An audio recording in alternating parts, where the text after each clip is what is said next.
What is up, family? This is Living Beyond the Dream podcast, where we're having practical conversations to take the dreams you have for your church and yourself and turn them into a reality. This is episode 9 going down today. But first off, I want to thank you for all the love you've been showing us.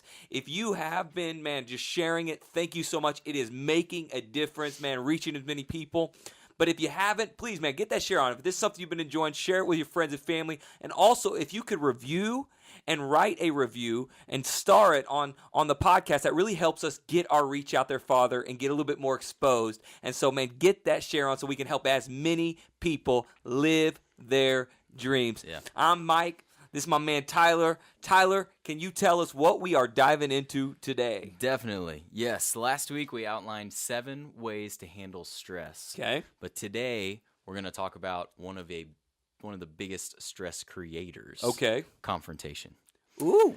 To many it's a scary word, but learning how to healthily confront people about issues and problems is such a vital part of leadership. That's right. So, first, maybe we start off with, why do you think confrontation is such a scary word to many?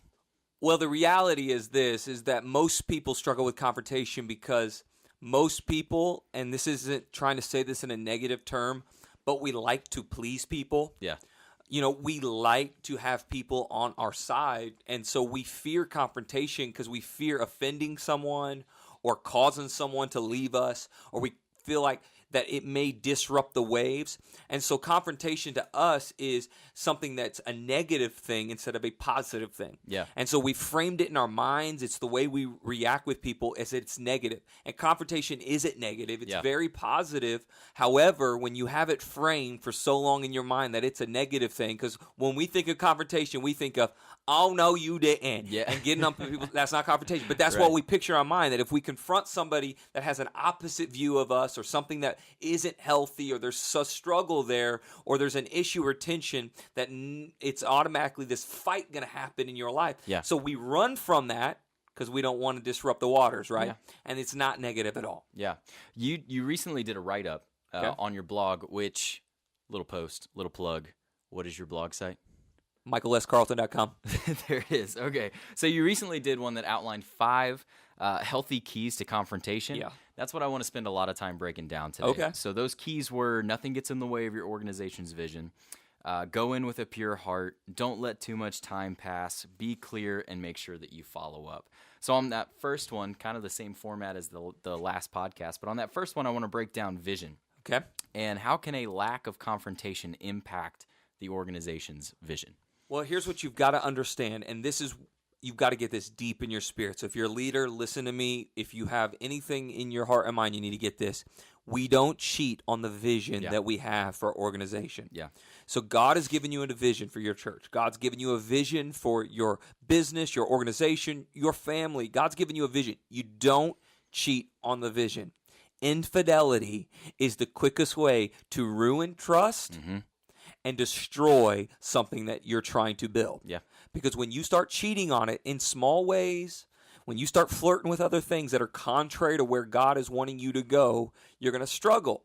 And so when we see things in our organization that are contrary to the vision, when we see unhealthy things, unhealthy spiritual things, unhealthy tension, when we see disruption, when we see struggles and stresses or people disputing or gossip, if we don't address it, we are cheating on the vision because we are allowing something contrary to where we want to go enter the organization. Yeah. And I say it like this: your vision is like the gas to the engine of your organization. That's good.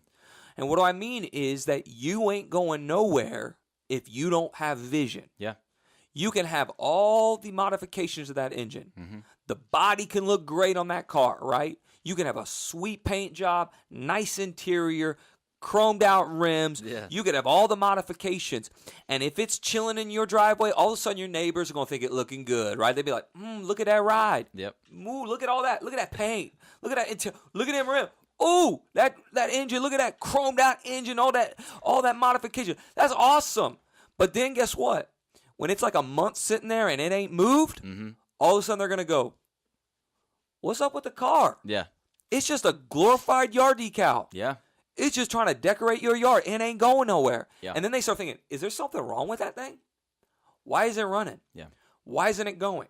It's because it doesn't have vision to keep it for. Yeah. And here's what happens is we let a lot of people get in there and modify and allow their talents to do a lot of modifications to our organization, but it's contrary to where the vision is. Yeah. And we're so scared to confront somebody because we're going, what will happen if I lose their talent? Yeah. What will happen if I lose their money? What will happen if I lose their contribution? And you fill in the blank. Because if I do, they're gonna take those modifications and they're gonna leave me broken down on the side of the road, right? They're gonna leave us stranded. Guess what? You're already stranded because you are not going nowhere, because you ain't got the gas in the engine, because you've already sucked it dry by allowing other things to fill that engine but your vision. Yeah. And the reality is talent is not what we base things based on. Character is. Yeah. We don't use people as believers. We don't use people for their talent. We are there to help them have godly character to be the person God created them to be. Yeah. We have to care more about health than contributions. Yeah. And listen to me, when people are healthy, they're going to contribute in a godly way like the body of Christ should.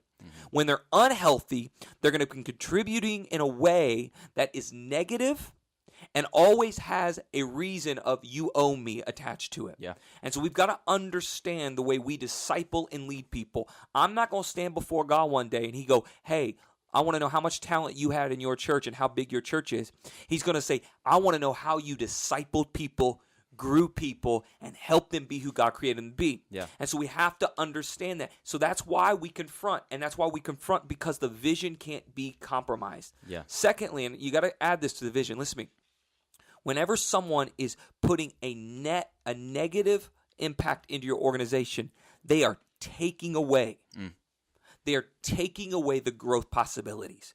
When there is negative tension, gossip, division, unhealthy things in your organization, they are pushing away potential growth, potential leaders. Yeah. They're pushing away healthy people away, and you may be losing 10 to 20 people in that organization or more that they are pushing away because of that negativity that is following that spiritual thing that is surrounding them.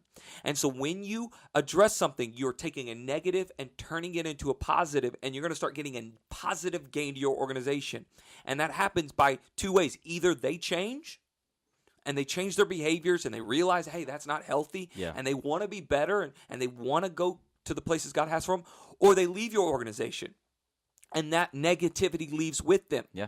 And you may say, well, they left, so I did it wrong, right? If I confront somebody in a godly way and they leave, I did it wrong. Nah. Listen to me. Jesus didn't even bat 1,000. Jesus lost people. Like, Jesus preached one time, and all of a sudden, over half the crowd goes, I'm out. Peace out. And he turned to his disciples, go, you leaving too, right? Like everybody else left. You leaving also, right? Yeah. Jesus even told his disciples, if you go somewhere and you preach the gospel and you tell them the good news, but they don't receive it, then just leave. Yeah.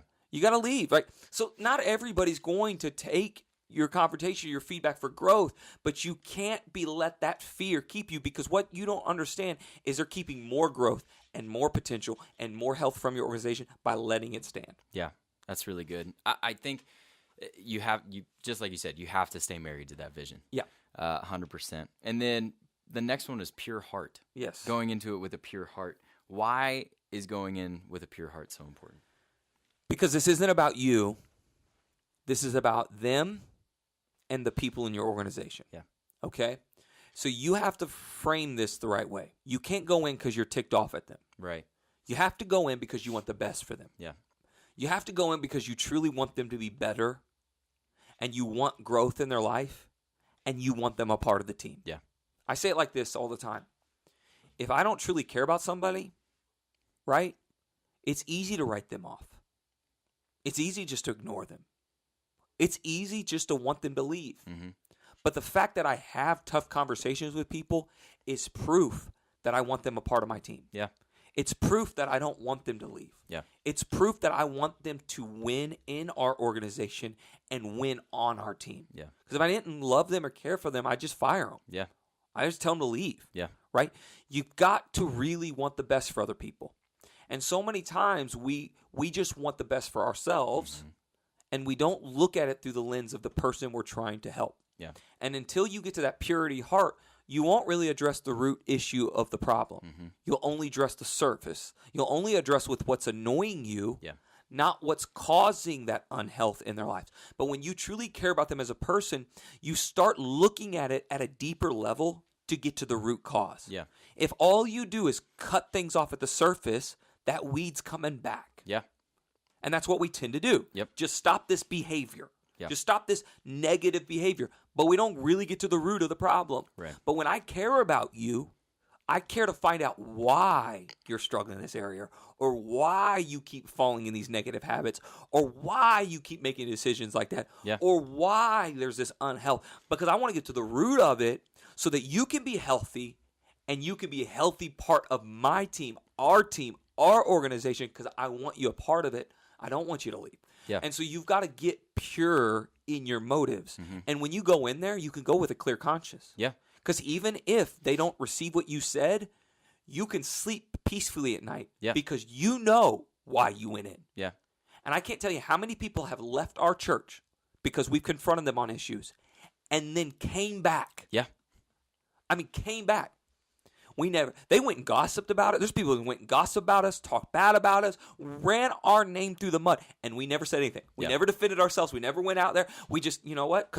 And then they came back because they knew we had a pure heart. Yeah. We just wanted the best for them. Yeah. And after they kind of sowed their oats or realized what they were doing was negative, they come back and we welcome them with loving arms. Yeah. And we champion growth in their life, because pure hearts, the purest hearts and the pure motive, the truth always comes out. Yeah.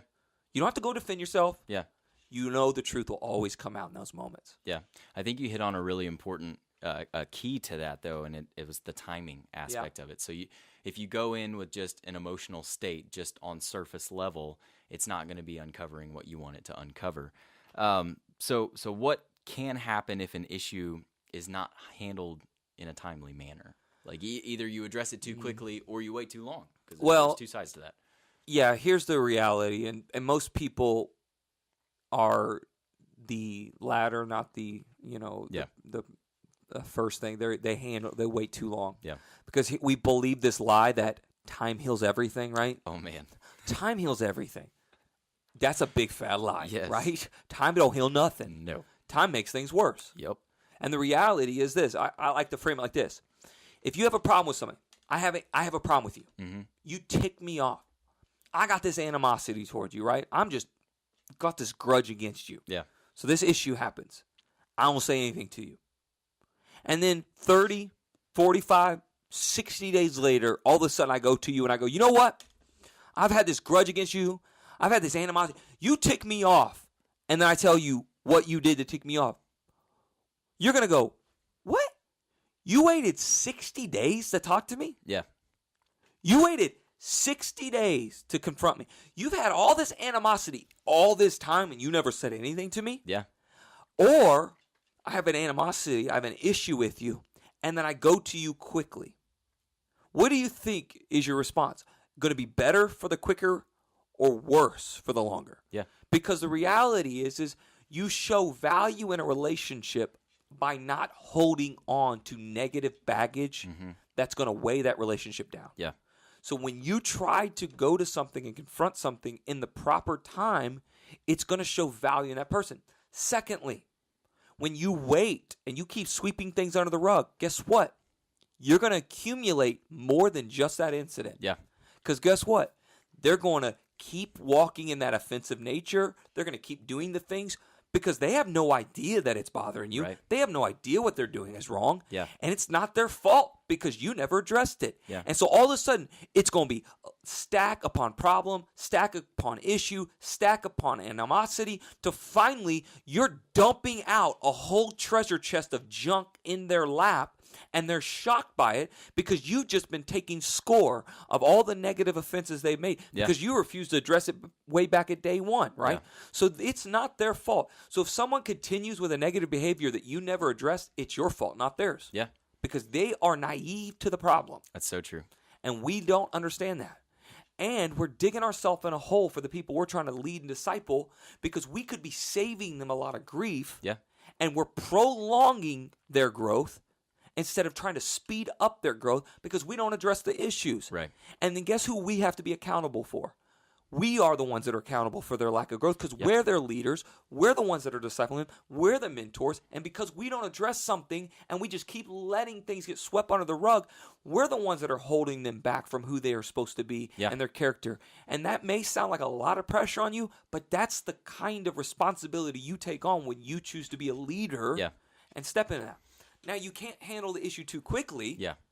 because you can't handle it in your emotional state. True. Like, you can't just be like, the moment somebody makes you mad, and then in your emotional state, you just fly off the handle and chew them out because you're doing more damage than good. Yeah. So I always tell people to make sure you're spiritually collected, right? Yeah. Spiritually compose yourself. So sometimes people can do that within an hour or less, but sometimes people take a day Yeah. or a couple days. What I suggest is never let more than a week go for an incident. Yeah. But you need to get yourself composed, get that pure heart, Yep. get the vision of why you want them to change so that when you go in the right time, you can handle it appropriately. Yeah. I think that's really good. Are there any tips or tricks to know when the right time? I mean, obviously spiritually compose yourself, but you said a week.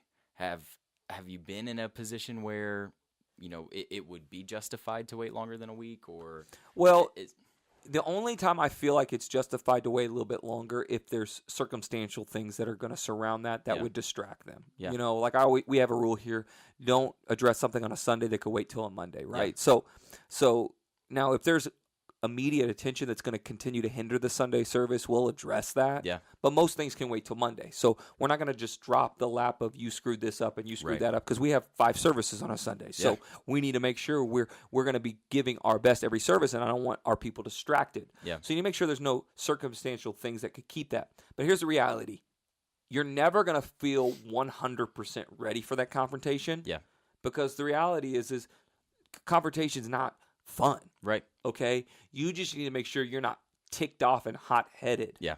when you go into this. So as long as you're not ticked off and hot-headed and you can think clearly, you need to address it, and you don't need to let a lot of time pass. Because what's going to happen is, I promise you, the problems are going to start mounting up and stacking up, and then you're going to have a whole lot more to deal with, Yeah.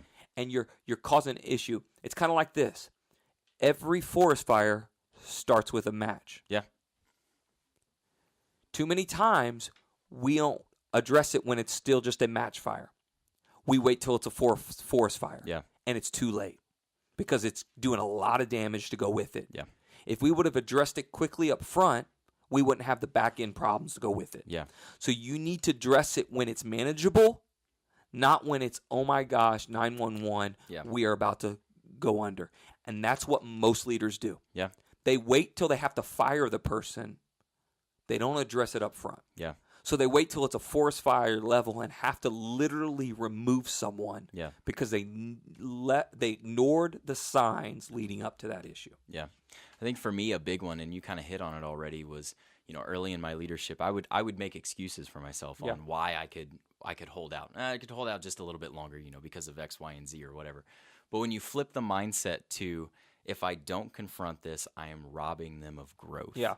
It's a lot easier to just get in there and have that tough conversation. And I also think flipping the script on what you call it, from like a confrontation to, I've heard you say, a courageous conversation instead of a a whatever negative word confrontation. So those were huge for my own personal growth. Well, you're 100% right there, and just really quickly, and we can move on. But listen to me. Excuses will always be there why you don't, like you said. Yeah. Don't let excuses rob you of health. Yeah. And the reality is, who do you think wants you to be unhealthy and your organization to be unhealthy? So who's going to manipulate those thoughts in your mind? Yeah. The father of lies, the enemy. Yep. Because he wants division in your organization. He wants your organization not to be healthy. And listen to me, the gates of hell are fighting against our church. Now, the church will prevail, but that's the Big C church. Yeah. The question is, will you spiritually fight for your local church so that the gates of hell won't? And too many times we ignore the manipulations of the enemy in our minds, and we justify things and make excuses instead of going at this head on so that we can be a unified body of Christ. Okay? Don't let excuses keep you from health. That's good. That's good. Moving on to the next one, being clear. So important to actually be clear in the conversation. It's easy to beat around the bush because you don't want to directly offend or you don't want to pinpoint that problem. But why is it important that there are no gray areas and that you communicate it clearly? Well, most people that don't like confrontation like to generalize things. Yes. So they'll sit down with someone and they'll be very general and beat around the bush, right? Mm-hmm.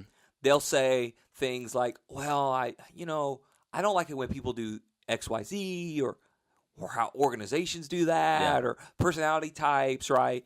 And they never really address the specific issue with the person. Yeah. They try to just hem-haw around it and hope people will catch their hints. Yeah. And what happens when I ask them, I'll say, did you say this or did you address this? Well, kind of. That happens. Well, kind of. Yeah. Well, guess what? When you talk in generalization with someone and you say, I don't like when somebody does this or organization does this or personality does this, you know what that person thinks? They think you're talking about somebody else. They don't think you're talking about them. Yeah. Because they would think if you were talking about them, you would actually say that to them. Yeah. So they are sitting there innocent as all because we always give ourselves the benefit of the doubt. Yeah. We always think we're better than we are. We always think we're more moral than we are. We always think we're smarter than we are. We always think that we handle things the right way. Mm-hmm. We always think we're justified in our negative behaviors because that's what we do as people. It's our survivor instinct. So when you're not being specific with someone, they automatically assume you're talking about someone else. Yeah. So they lead the conversation never seeing a need for them to grow in their hearts and minds. So you have to be clear with what you're addressing to them as people. Yeah. Taking it one step further, it's not only important to communicate clearly the issue or the problem, but also expectations of them leaving the meeting. So why is it important to set expectations? Well, you don't want someone just to leave your conversation thinking they're failures. Yeah. Thinking all you did was lay out everything they did wrong. Yeah. You need them leaving the conversation optimistic that they can be winners. Yeah. Optimistic that that's just a comma. Yep. And they have more to that sentence to fill out. And that second part can be health. Yep. And so they need to leave knowing what you want for them and knowing what they have to do to turn their situation around and how they can win in it. So you need to leave people with optimism, not defeat. Yeah.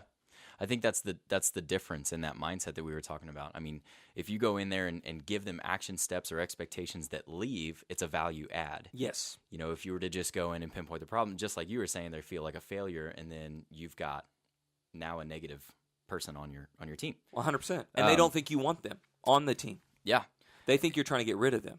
So when you leave with value added and action steps to improve, you're telling them, I want you a part of this team. Yeah. So they leave with the hope and the optimism that they are still a contributing factor and there's action steps they can do to continue to win in the organization. Yeah. Another thing I love about setting expectation or action steps is that it gives you, as the leader, an opportunity for follow-up. Yes. And I think this is where a lot of leaders, sometimes they just don't think about it. You know, it's like, I didn't know I was supposed to have a follow-up conversation. But you have to make sure that you're keeping track of that growth, or else it's not growth. Yes. You know. So why is it important for follow-up? Well, follow-up is a couple of things important. For one, dealing with the action, like we said, is not the issue. Dealing with the root is. Yeah. And so our whole point as leaders is to see you grow. So following up with you is one, so I can see you take those steps for growth. Because my job is to help you be who you were created to be and walk in your design and win. I mean, knock it out of the park and win. So if I don't follow up with you, I'm not helping you win to the best of your ability. Yeah. So I'm following up. But secondly, it's letting you know that I care about you, that I'm here in this with you, that I'm not expecting you to do this by yourself. I want to walk beside with you. So simple questions like, hey, how did you feel about that conversation we had last week? Yeah. Or how's it going with those things that we talked about working on? Or where are you at now with the progress or those changes we discussed? Yeah. Those are simple cues that allows the people in your life to realize, hey, I don't have to walk through this thing called life alone. Right. They're walking with me. They're championing me. They're encouraging me, and they care about me. Yeah. That you are giving a solution almost 100%. to the issue. And that's actually next week we're going to be diving into that side of it a lot more. So next week we're going to be diving into we are solution oriented. Solution oriented. I love it. Yeah. Too many people are problem oriented, but you need to be solution oriented leaders. So it's been a great week, man. This is a tough conversation. We confronted it head on, and we're building for health. But guys, we can't wait to see you next week. If you're listening to us on the podcast, make sure you subscribe, review that thing, rate it, share with your friends and family. If you're watching this on YouTube, not only subscribe, but ring-a-ding that bell so you never miss an episode. And until next week, we pray God's peace.